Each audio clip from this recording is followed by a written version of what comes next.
Gaza में Israeli सेना ने जिस दमखम से हमला किया था, अब वो धीरे धीरे कम होता जा रहा है, क्योंकि गाजा के भीतर कई ऐसे फ्रंट बने हुए हैं जो इजरायली फौज पर ताबड़तोड़ हमले कर रहे हैं।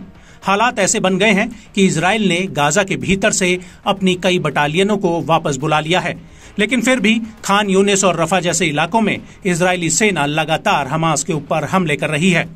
लेकिन हमास और उसकी सैन्य शाखाएं अल कासिम ब्रिगेड और अल कुद्स ब्रिगेड इजरायली फौज के लिए बड़ी चुनौती बने हुए हैं, क्योंकि ये दोनों ही संगठन इजराइल की सेना पर घात लगाकर हमले कर रहे हैं।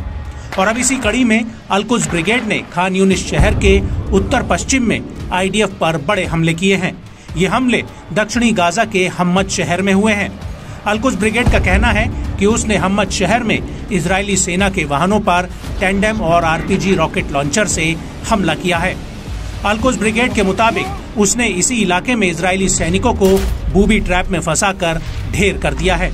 अल कुद्स का कहना है कि यहाँ पर एक इमारत में इजरायली सेना छापेमारी कर रही थी, जिसमें पहले से ही बारूद बिछा दिया गया था, और जब आईडीएफ के जवान इस इमारत के भीतर दाखिल हुए तो उसने इस बिल्डिंग को रिमोट कंट्रोल से उड़ा दिया, जिसमें आईडीएफ के कई जवान हताहत हुए हैं।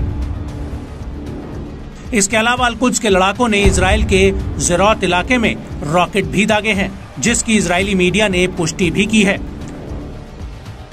ज़ेरौत के अलावा अल कुद्स ने गाजा में उन बस्तियों पर भी हमला किया है जहां पर इजरायली फौज का कब्जा है।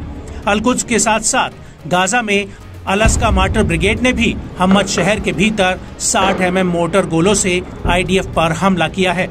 आपको बता दें कि गाजा के भीतर आईडीएफ डबल और ट्रिपल अटैक से जूझ रही है।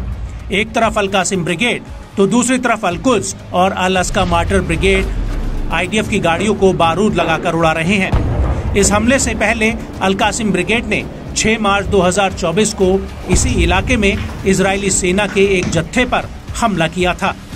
अल कासिम ब्रिगेड का दावा है कि उसने इस हमले में इजराइल के 20 जवानों को मार गिराया था।